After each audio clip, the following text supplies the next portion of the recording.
Hello, everyone, and welcome to the TMA Ask the Expert podcast series. Today's session is entitled Children with Rare Neuroimmune Disorders, Understanding Medical, Educational, and Social Considerations with Dr. Benjamin Greenberg, Associate Professor of Neurology at UT Southwestern, who leads the TM and NMO Center, and Dr. Lana Harder, Assistant Professor at UT Southwestern. My name is Roberta Pesce, and I'm the Research and Project Manager at the Transverse Myelitis Association. Hosting today will be Chitra Krishnan, Executive Director of the TMA. Chitra, can you tell our listeners about the TMA?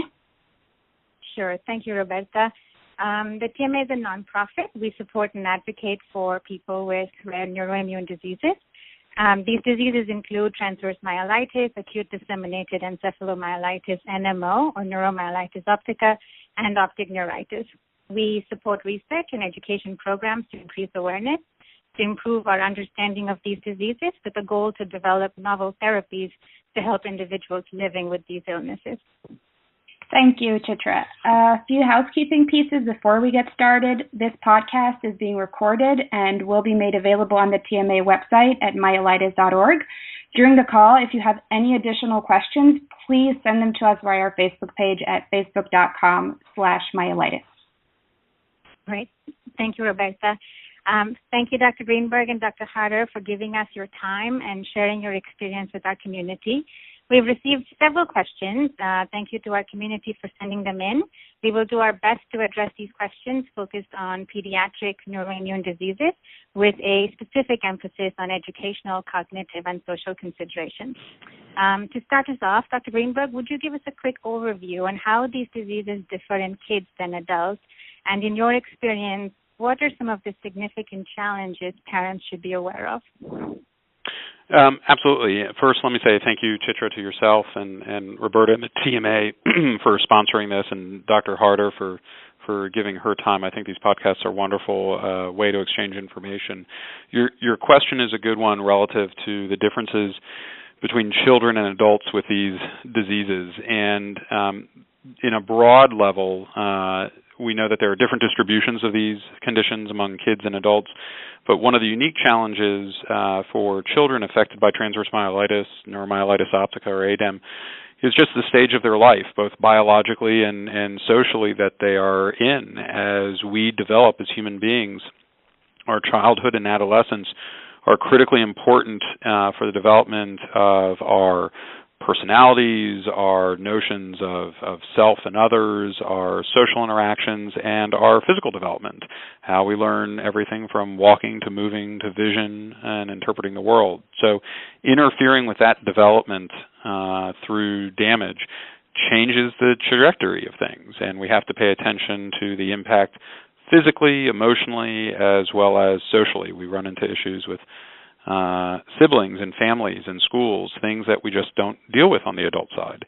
And so there's a unique twist to the holistic care of a patient when they are still in that age of development. Right. Thank you. And Dr. Harder, before we dive into specific questions from our community, would you share with us sort of an overview of your research and what we understand about psychosocial manifestations of what is largely a spinal cord disease like transverse myelitis, and sort of particularly with an emphasis in children? Absolutely. I also want to thank all of you in the TMA for having me today. This area has grown into a primary area of research interest for me, and as a neuropsychologist, most of my previous efforts have been focused on pediatric patients with this obvious brain-based pathology, but working with NMO and TM patients has truly challenged my understanding of central nervous system injury and the ways in which these conditions may impact an individual on a cognitive level, even when our traditional MRI techniques don't necessarily show that brain involvement. When our research journey began back in 2009, I didn't expect to see the cognitive and school-related challenges that we're seeing in some of our rare neuroimmune disease patients. For example, we initially found that about 35% of our patients with transverse myelitis were experiencing these school-related problems, so struggling particularly with grades. And what struck us about this was that our patients with multiple sclerosis, patients who have obvious brain-based involvement, were experiencing school problems at almost exactly the same rate. And so this surprising finding led us to investigate the cognitive functioning in TM to understand if that could explain what we were seeing in school. So in our study, we found that a portion of pediatric TM patients exhibited problems in the areas of attention and memory, areas that are really of significant importance for classroom learning. So based on our findings, we now know that pediatric patients with TM are at risk for cognitive and school problems, and this is something we screen for very carefully at our clinic here at Children's Medical Center in Dallas. So what are some of the therapies and or exercises that can help with memory issues? And there's a second part to this question that one of our members posted from Philadelphia. Can memory or cognitive issues sort of develop or worsen years after the initial neuroimmune disease diagnosis? Great questions, and questions that are actually coming up more and more. I'll take the first part. So what are some therapies and or exercises that can help with memory issues? Well, there are two general approaches to this idea of what we call cognitive rehabilitation. So we have what's known as the restorative approach and the compensatory approach. With the restorative approach, these things tend to involve activities, exercises, techniques that reinforce or strengthen a given function, like memory. To my knowledge, this has not been studied in TM, NMO, or ADEM. This is an area that we hope will receive research attention in the near future, as it is much needed to answer this question. More often, the compensatory approach is what is utilized in our setting. This involves teaching strategies to allow a person to adapt to his or her difficulty. So I'll give you some examples of that. Using a planner or an organizer to enhance planning and organization skills, or help with memory, help you remember what to do at a given time during the day. Other things might be the use of a smartphone that has reminders or alarm systems that cue an individual to do something at a particular time, like take medication, or that it's time to leave for therapy, something like that. I should say, though, that it's really important to understand the nature of a person's memory or cognitive issues when designing these interventions. So certainly this isn't a one-size-fits-all approach.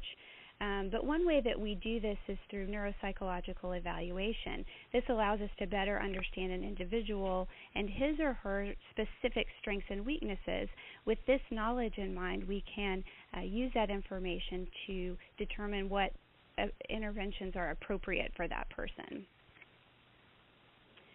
Then, go ahead. And sorry, just to continue on that same trend of thought. So when it comes to schools, and do schools have mechanisms in place, or should a parent advocate to have certain mechanisms in place to help? Absolutely. I know that we recently posted a blog, back to school blog, where we outlined everything from things parents should know about the law surrounding with students with disabilities, and to specific interventions that may be useful for patients experiencing cognitive difficulties, say with attention.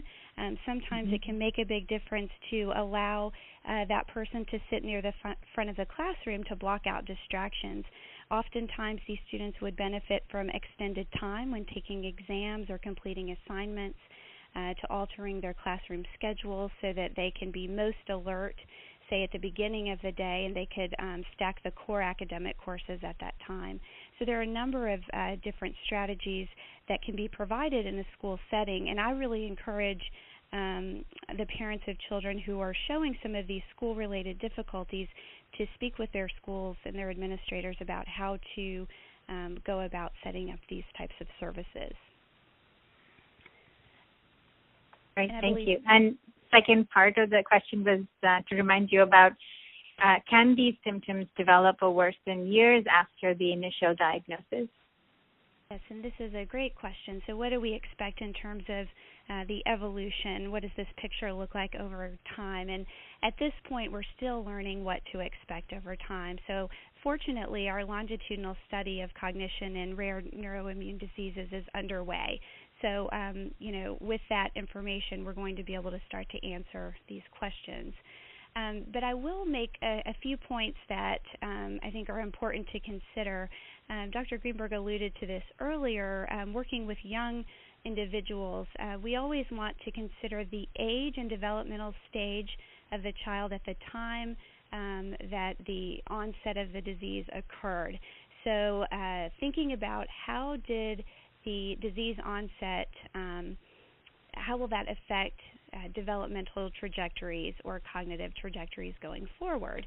So in some ways we might guess that this could alter those trajectories.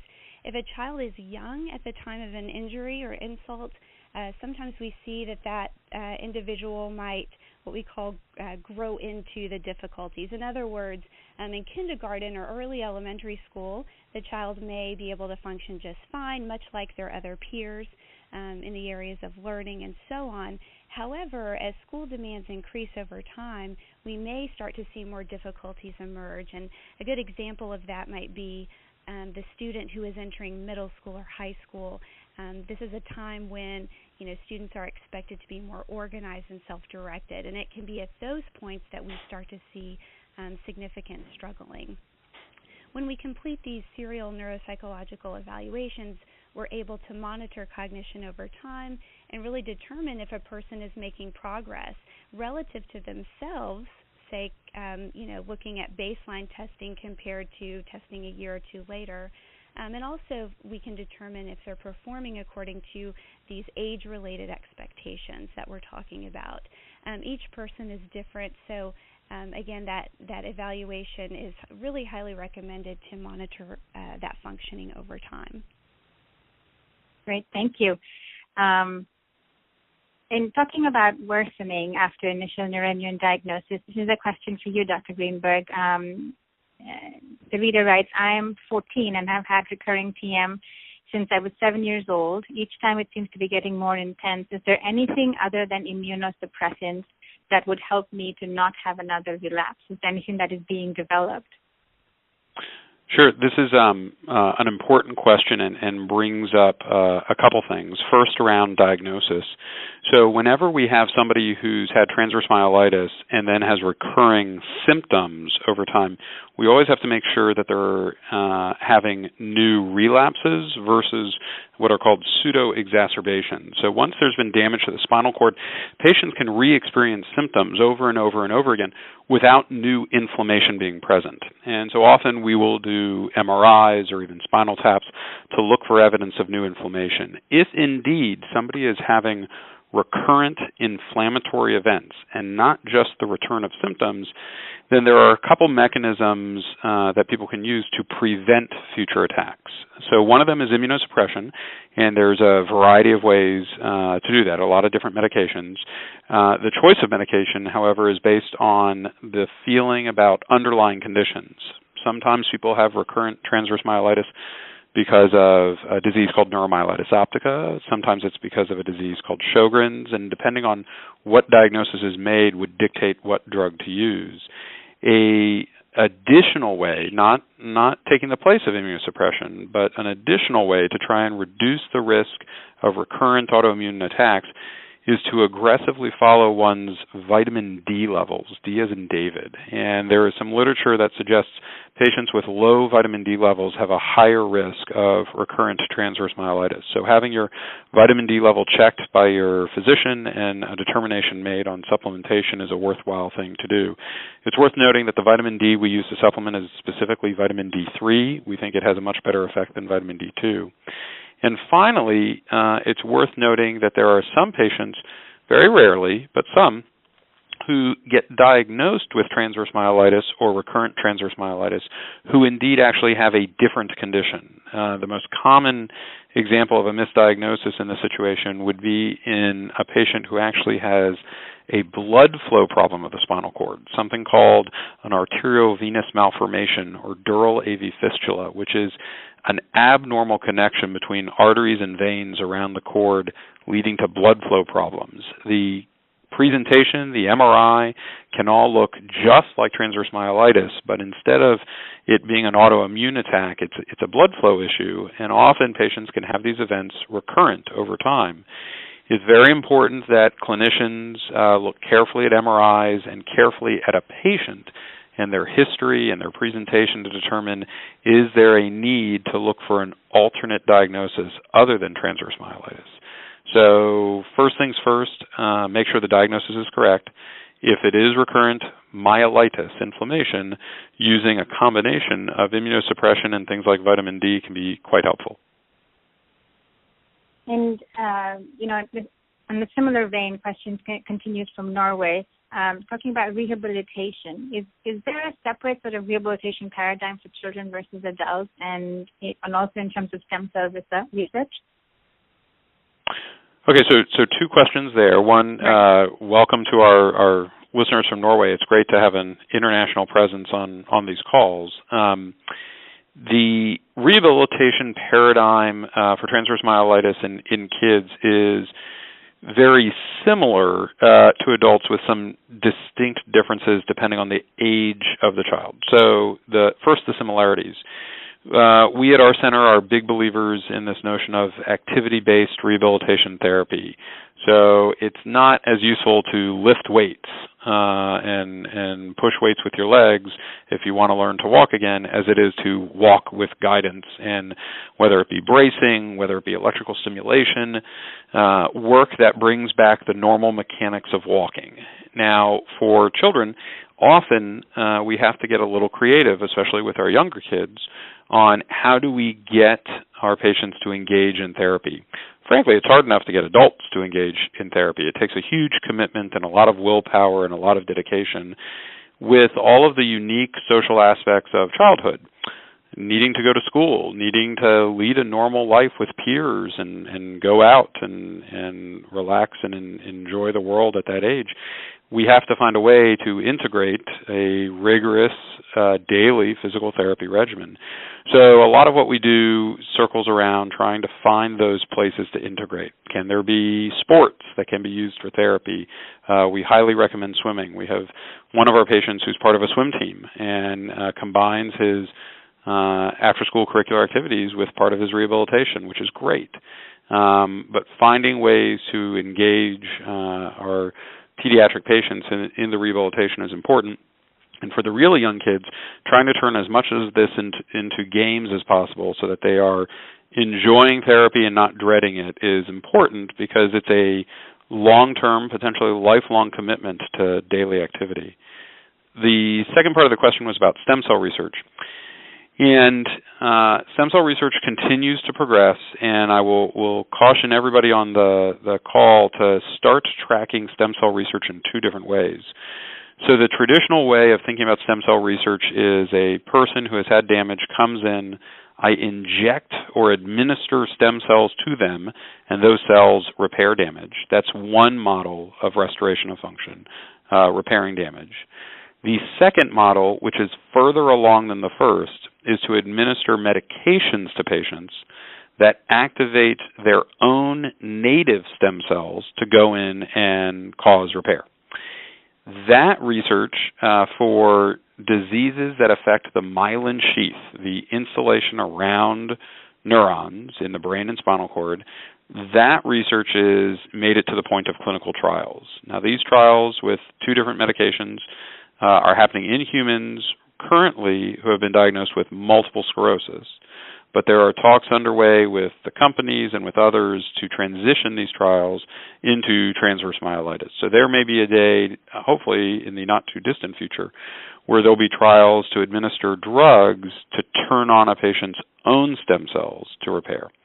So it's coming. Obviously, we want it to come as fast as possible, but there's a lot of work that needs to be done relative to measuring how beneficial are these therapies. That's great. That's very hopeful.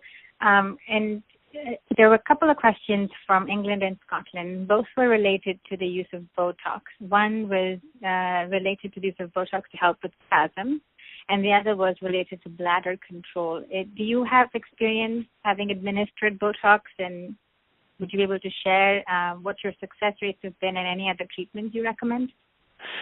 Sure. They're good questions. So first, for full disclosure, I do refer patients for Botox injections both to physiatrists, rehabilitation doctors, and to urologists when we're doing Botox into the bladder. I myself do not personally administer it. It's not a hard thing to do. It's just a skill set I've never gone after, and trust colleagues to help do the actual procedure. Deciding about when it should be used and when it shouldn't be used is actually difficult.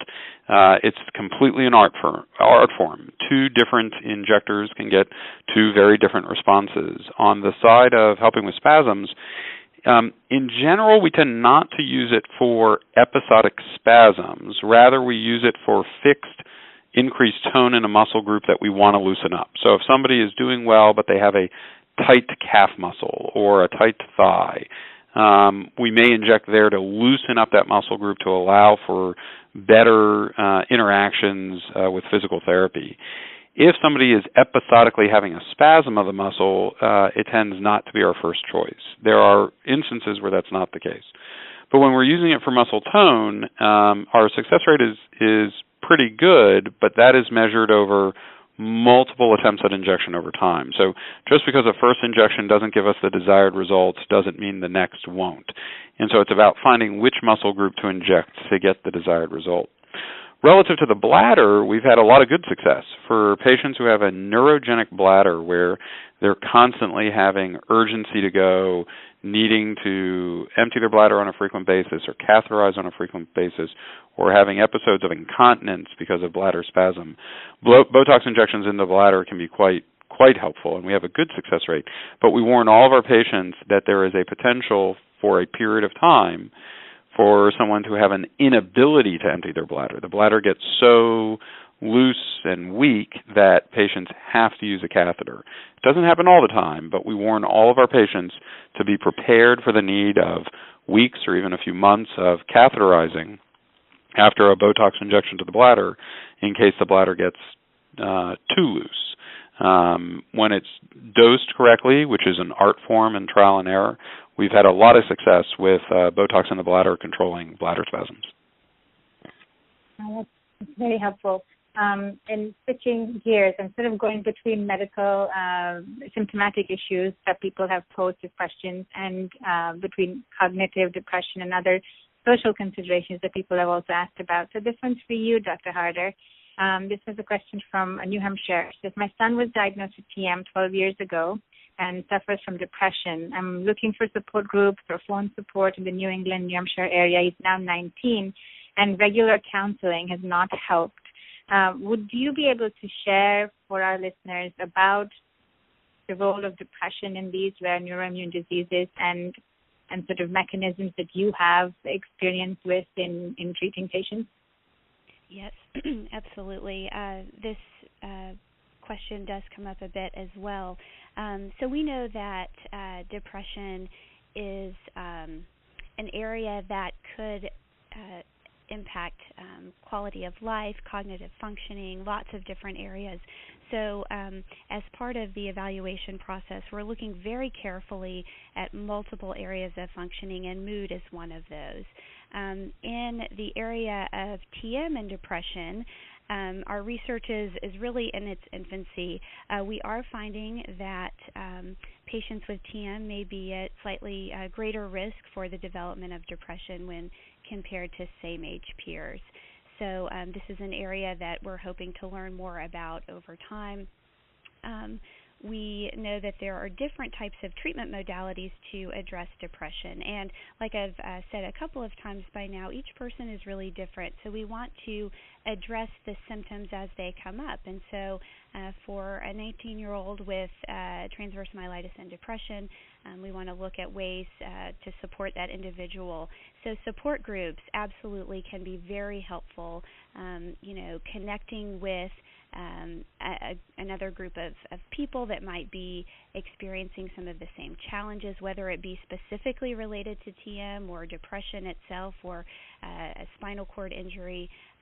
Often when we can put those folks together to work through the difficulties, it can be very powerful. That's actually a large part of what we do at our TMA family camp.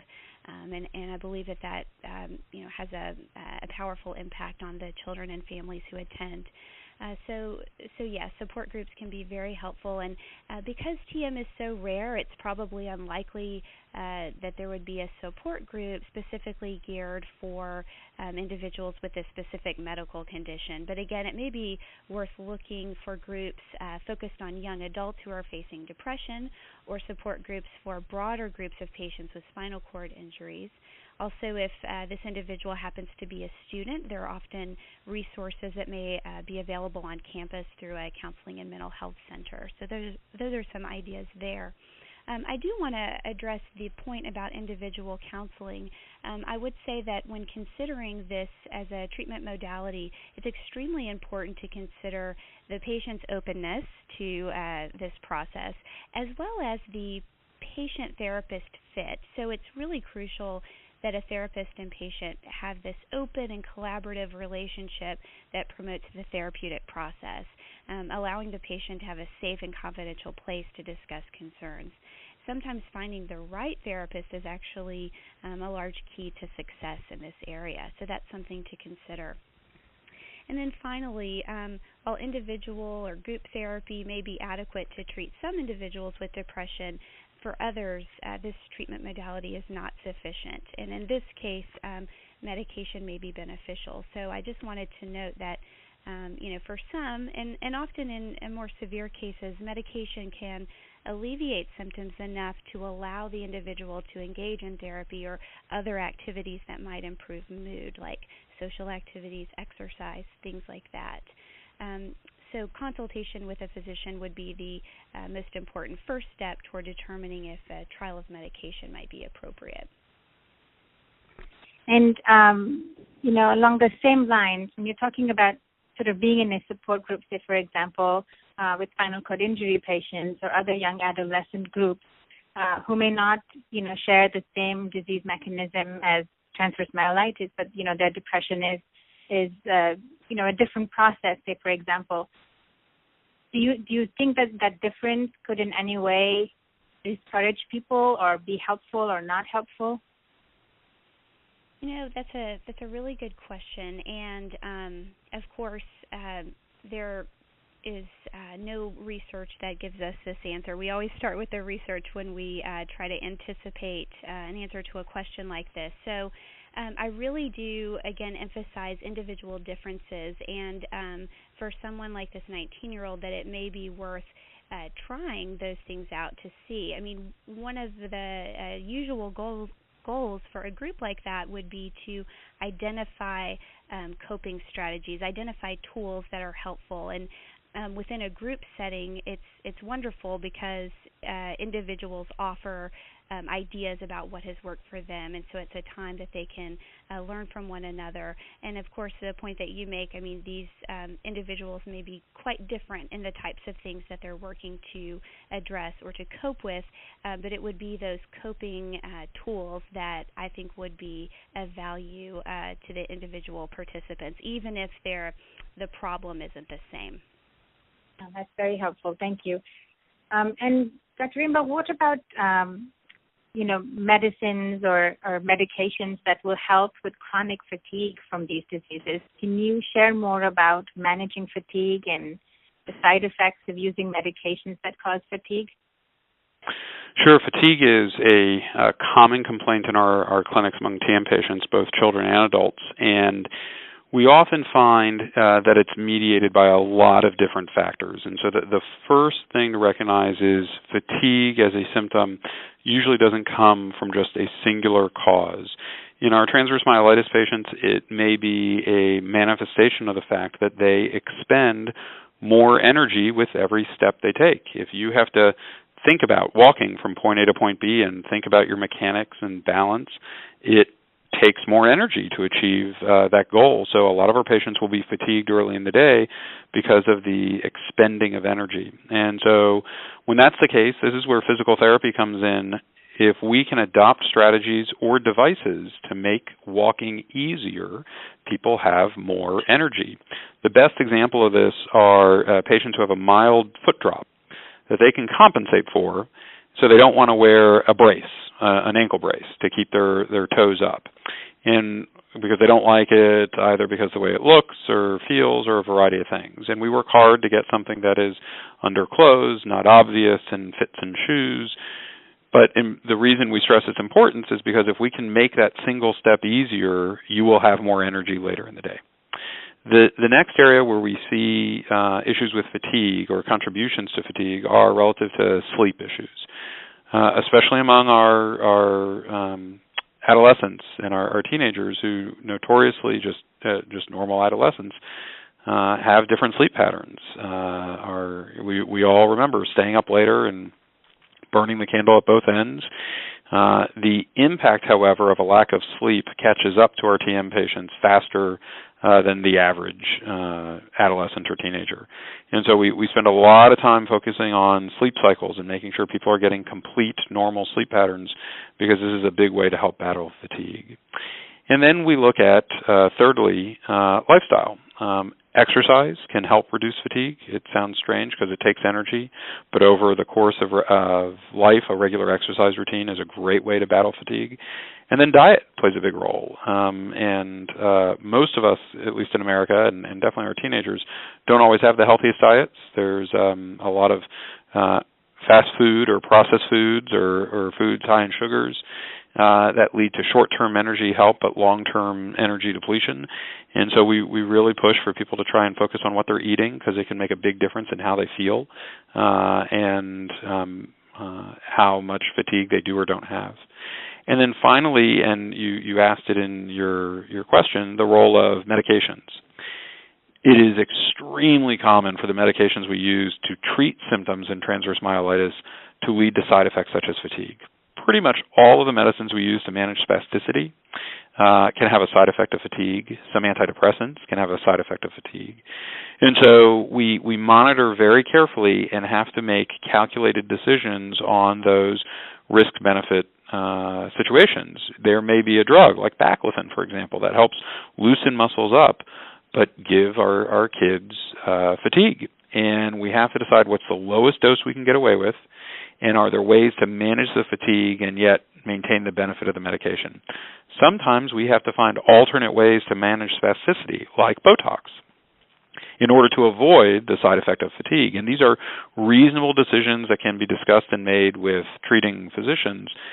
But it's important to recognize that sometimes we have to take the side effect of the medication while exploring other ways to manage the fatigue level. But I always encourage people to discuss options with their clinicians. We've had patients who've gotten certain pumps that bring medication directly into their spinal fluid just so they can avoid taking a pill that comes with side effects. There are a variety of ways to manage the pros and cons of these medications, but sometimes it takes some creative conversations. I will say, relative to fatigue, we often underestimate the role of diet and exercise relative to this. As we get patients who truly commit to changing diet, really watching what they eat, and really being serious about what we're putting in our bodies, a lot of these symptoms tend to become more manageable. That's great. And in terms of managing fatigue when it comes to school and activities, how does that impact kids, Dr. Harder? Yes, this is coming up a lot in our TM and cognition paper. We actually concluded that fatigue was an area that we suspect is relates to cognitive functioning. So this is a really big, important topic that we're hoping to understand and study further. In terms of school-based activities, of course, talking with physicians to learn about ways to address this from a medical perspective is key. And following that, there are a number of behavioral things that can also be helpful. Like Dr. Greenberg spoke about, this idea of managing sleep. So establishing a regular and structured schedule, which we know has benefits for all or most kids, is especially important here. So I would emphasize, good sleep hygiene, so regular and consistent bedtimes and wake times, avoiding naps if that's going to keep the person up late at night, avoiding those bright lights and electronic devices shortly before it's time to go to sleep, things like that. Also, I alluded to this before, but scheduling core academic classes early in the day, if possible, may be beneficial for some. So if the person is most likely to be alert early in the day, then stacking those classes early in the morning can be helpful. Also allowing students to take regular breaks during the day, during a given activity, that is a recommendation we give, and just those small breaks can make a big difference in a person's stamina throughout the day. Other things that may help preserve energy include having an elevator pass if that's something that would allow a student to avoid stairs if they're taking the stairs, providing students with an extra set of books for home so that they're not carrying a heavy backpack to and from school each day. Certainly working with physical therapists to adapt PE activities. These are all things that may be useful in the school setting when it comes to managing fatigue. Great. And would you recommend neuropsych testing for all children impacted by neuroimmune diseases, or just people who are, say, showing symptoms that you think they should get tested? So, I do think that neuropsychological evaluation is important for these patients. If nothing else, a screening evaluation, which is the model we use at Children's in Dallas. So it's about 45 minutes to an hour of a screening battery looking at cognitive, behavioral, emotional, fatigue, all of these kinds of symptoms we've been talking about today, also looking at school-related issues.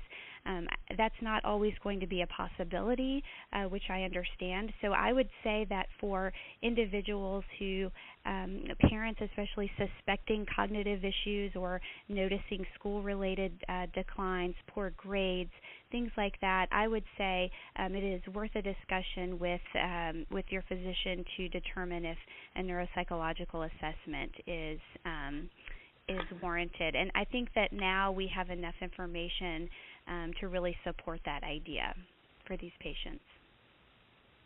Great, thank you. A couple of medical questions for you, Dr. Greenberg. This one comes from Orlando, Florida. Our now 17-month-old son was diagnosed with TM at 9.5 months of age. He cannot crawl or walk, but can sit and stand for several seconds without support. How do we know if he has feeling in his toes and legs? If we don't think he has feeling, yet he can stand. Yeah, this is a excellent question, and the person supplying it is picking up on some real nuances to issues around pediatric transverse myelitis. So the first is, in this age group, the recovery is very different. The process of recovery is very different than in the older age group. As if I take a human being who has learned to walk, and I take away their ability to walk, their pathway to rehabilitation follows one trajectory. If I take an infant who has not yet learned to walk, and I give them transverse myelitis, they, from that point on, have to learn to walk for the first time with a different central nervous system. And that's a challenge. It's a different type of challenge, and it takes a lot of dedication from physical therapy and from families on daily work to try and get the body to develop that walking pattern for the first time, yet with a system that isn't operating at peak proficiency. So how do you find out if he has feelings in his toes and legs? Well, frankly, this is where a neurologist can come in and do some simple tests to see if there is basic sensation. Sometimes it's applying a very small, not harmful, painful stimulus, a small pinprick, for example, like as if you were going to take blood, to see if he can respond to it and has that type of sensation. Unfortunately, that type of sensation is not the most critical for walking. What's most critical for walking is impossible to test in children this age, and it's something called proprioception. When everyone who's on the call right now listening is either standing or sitting or maybe pacing around, in their brains, all of our brains, know exactly where our feet are in space. We have this mental map of where our feet are sitting or standing or moving at this moment. And that mental map is based on proprioception. Your brain has to know where your feet and legs are in space in order to walk normally. The way I test this in the clinic with older children or adults is to take their toe or finger, have the patient close their eyes and wiggle it up or down, and the patient tells me which direction I'm moving it. And that is my measure of proprioception. At 17 months old, we can't do that test. And so we have to look for other subtle signs to see if he is able to know where his legs are in space. And frankly, it may just not be possible. That said, this is where physical therapists and physiatrists come in, targeted to pediatric populations who've had this disease. We work here with a physical therapist named Melanie Farrar, who's wonderful, and it's looking for subtle signs to determine what's going to be the best therapy routine for that kiddo. And really, it's coming up with ways to get them to practice the skill set. So for someone who can sit and stand for seconds without support, which is great and a great sign. If he can sit and even stand for those seconds, it means the signal's getting through. And now we need to get him to push his legs to move more. And that means turning it into a game and placing things that he wants outside of his reach and getting him to crawl or walk to them. And sometimes it can seem mean, and you have to be trained and know the rules of how long can you do this before it does become mean or create a negative impact on the child. And these are where the physical therapists who spend time with kids these ages become incredibly important. Whether it be at the center here in Dallas or at the Kennedy Krieger Institute in Baltimore. If families are ever looking for referrals for therapists in their area, I encourage them to reach out to the TMA or either of these centers or to other families to find out where in your region have you found therapists who are uniquely skilled at that age group, because it's very important to partner up with somebody who has experience with this unique set of needs. That's very helpful. Thank you. And then the one question that we always get asked is about vaccinations, and I have actually two questions regarding. One is with reference to the flu shots, if people should get them, and the second is this one's also from Norway. Any relation between vaccines and onset of TM? Her daughter was diagnosed at 18 months of age, and she probably got the swine flu vaccine. I hope I'm reading that right. And they said they just won against the government. So any thoughts or do we know anything about the relation between swine flu vaccine and autoimmunity, and what are your recommendations about getting a flu shot after, both in children and perhaps even in adults too, after a diagnosis of TM or NMO? Dr. Harder, you don't want to take this one? Are you? Only you. Oh, well, okay, fine. So vaccinations and transverse myelitis are obviously a well-known and controversial area. I will tell you the data we have and the data we don't. Overwhelmingly, the data says that vaccination is safe, both in terms of people who have never had transverse myelitis. It is the relative risk of an immune-mediated adverse event like TM is exquisitely small, and I'll put some numbers around this. And in patients who have had transverse myelitis, we actually recommend still getting flu shots based on whatever the national recommendations in your country of origin are at that moment. So in the United States, children of school age should get their flu shots. And here are the reasons why. When there has never been a single study to show an association between vaccination and transverse myelitis. There are case reports, and I have patients in whom a flu vaccination was obtained, and at some point after that vaccination, transverse myelitis developed. here's the problem with case reports. So let's assume that after being exposed to the flu vaccine, we are going to just say that for anyone who gets transverse myelitis within 90 days, that it may have a relationship. Well, we get the flu vaccine every year, and that means for 25% of the time on Earth, for everyone who gets flu vaccines, they'd be at risk for TM. If you do it at 60 days, it'd be 1/6 of the time. When we play with these numbers, we do not see a spike in transverse myelitis cases after the months of flu vaccination. The next piece of evidence that argues against a link is taken from our colleagues who work on multiple sclerosis. Now, the theory that links vaccinations to transverse myelitis says that you get exposed to a vaccine, your immune system gets activated by the vaccine, and there's something in the vaccine that looks like a spinal cord, so that your immune system goes on to attack the brain, or in this case, the spinal cord. The problem with that theory is if you take multiple sclerosis patients who already have a confused immune system, they have an immune system that is dying to get in and cause damage to a spinal cord, would love to get in and cause damage to a brain.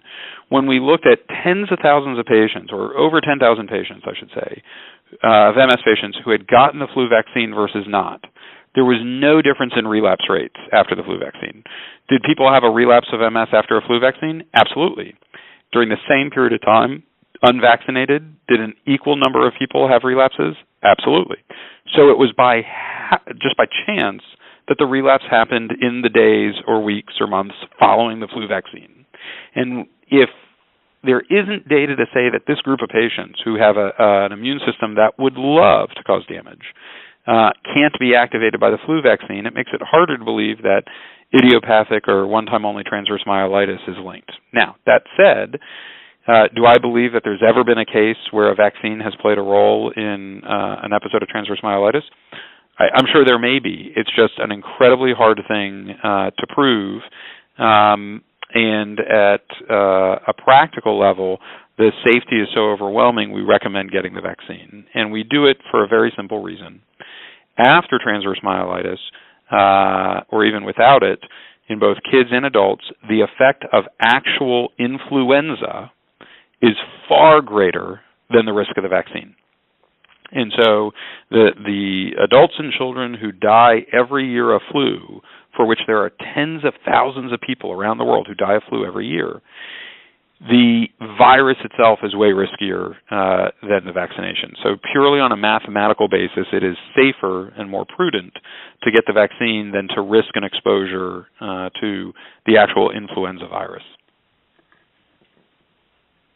That is very, very, very helpful, Dr. Greenberg. And what are your thoughts on, this is a question on autonomic nervous system issues after a diagnosis of TM? So that's a great question. So for those of you who don't know what the autonomic nervous system is, it's the part of your nervous system that controls things like blood pressure and pulse and sweating and your body temperature. It's the things in life that we don't think about. We don't sit back and say, I want my blood pressure to be 120/80. We may wish it to be so, but for some of us it's not. Or we want to lower our pulse or change our body temperature. For some of us on the call who are chronically cold, we would love to be able to say, turn me up by a degree and warm me up. The autonomic nervous system is responsible for all of this. It's the cruise control, the autopilot for how our body's physiology works. The signals that go from your brain to your body and back again are traveling through the spinal cord. And so in transverse myelitis, if the pathways that control that cruise control for the body get damaged, all sorts of funny things can happen to our blood pressure, pulse, sweating, and body temperature. So I'll have patients who tell me that they will randomly feel nauseous and sick and clammy and sweaty, and their blood pressure will change.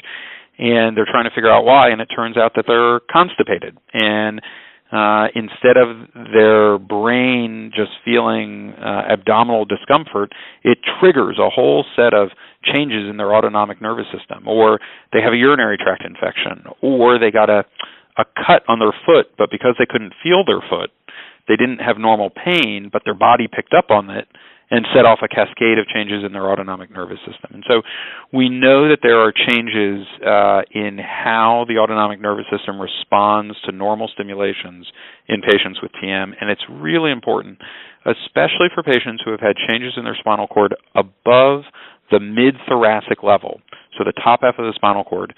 Those patients in particular are at risk for changes in the autonomic nervous system that can lead to rapid and large changes in blood pressure or pulse. So if you or a family member is dealing with transverse myelitis and having just unexplained changes in blood pressure or pulse that make them feel sick or ill or tired, it's worth testing to see if there is a trigger that is setting off these autonomic changes. It's quite common, and the three most common causes for these changes, for the symptoms of these changes, are constipation, urinary tract infections, and some sort of wound. And so it's always worthwhile to make sure that if you're seeing these changes in blood pressure and pulse or feeling ill for an unexplained reason, check for one of those three things.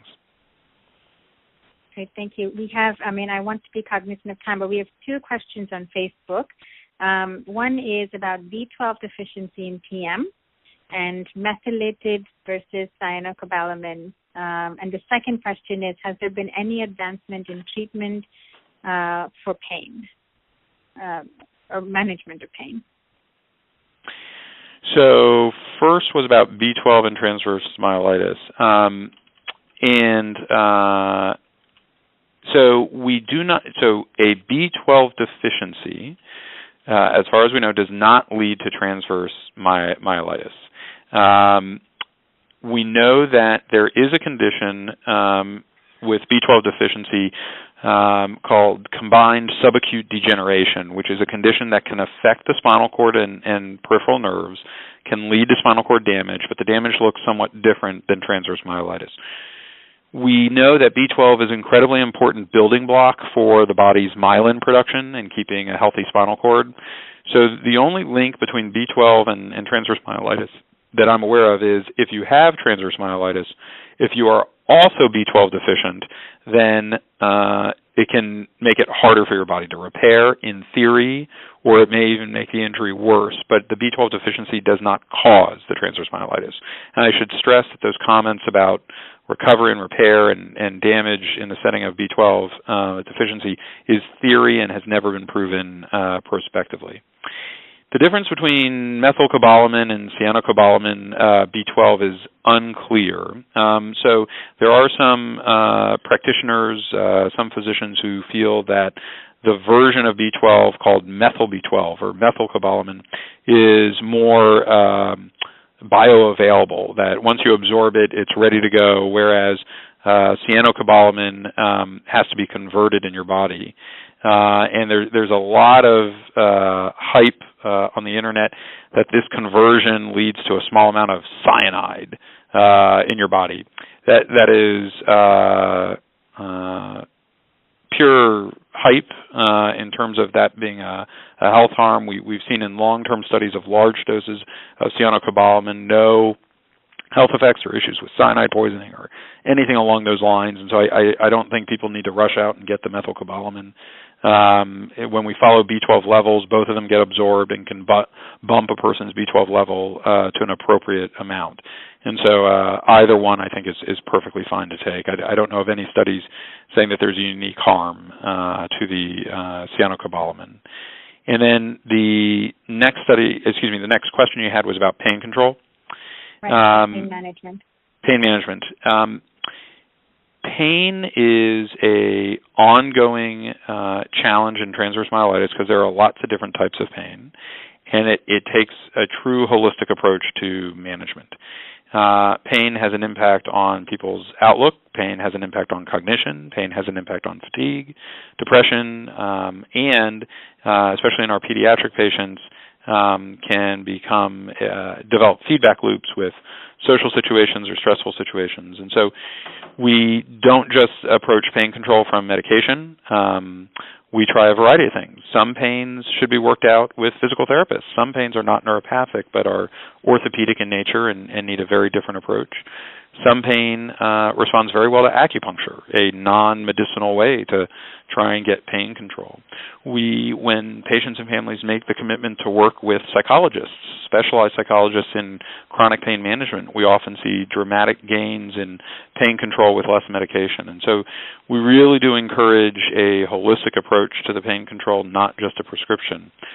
On the prescription side, there are numerous avenues to pursue, and each one has to be tailored to an individual's patient's type of pain, location of pain, and potential for side effects. But I encourage patients and families, after trying one or two medications that may not work, not to give up.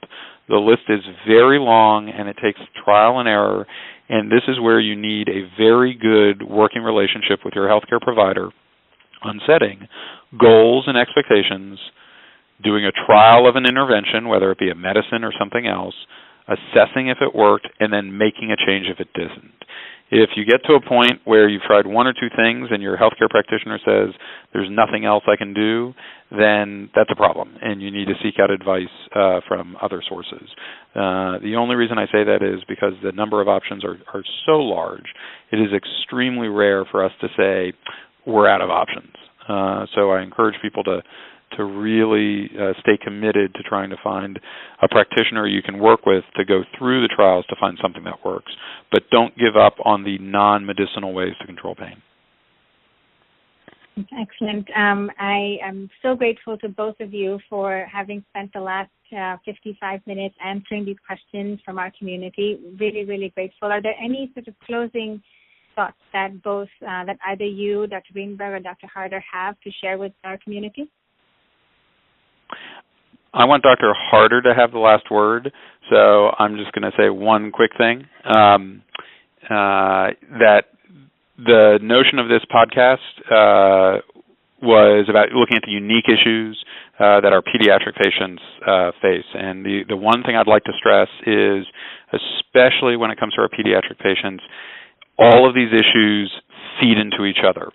A bladder that isn't working well interferes with sleep and our teenagers' concern about going to school because for fear of a bladder issue, which impacts their education, which impacts their cognition, and or at least their ability to apply their cognitive capabilities. And so, in my view, there are a lot of unique features in pediatric TM that requires a team approach, and I think we learned it here in Dallas the best, mainly through Dr. Harder's contributions with her research in clinical care of our patients, that we always want to look for one explanation, one cause, one thing to fix, and everything gets better. In most of my patients, I'd say it takes tackling multiple things simultaneously. But I'll turn things over to Dr. Harder, and curious to hear her thoughts. And this will sort of be echoing what Dr. Greenberg has said. I have learned in these years that I've had the privilege of working in the pediatric demyelinating diseases program at Children's. I've learned what complex challenges come to our clinic. And like Dr. Greenberg said, these are not only complex but interrelated. And so taking the time to prioritize the things that need to be addressed, I think, is really important, not getting overwhelmed by the complexity, but determining a good place to start and using your team to do that. So the primary physician serving your child is a great person to start that conversation with. And even if your team isn't in one place, if you look around, there's the physician, there are teachers at school, therapists, physical therapists, occupational therapists, possibly a mental health specialist, so many different people that are there to provide support. And so reaching out, I think, to the team members for support is really important. And I think that's all I would say, is that, you know, there are lots of things to address, and the needs will change over time. And so it's being able to anticipate that moving target and, again, find the support that you need through the team.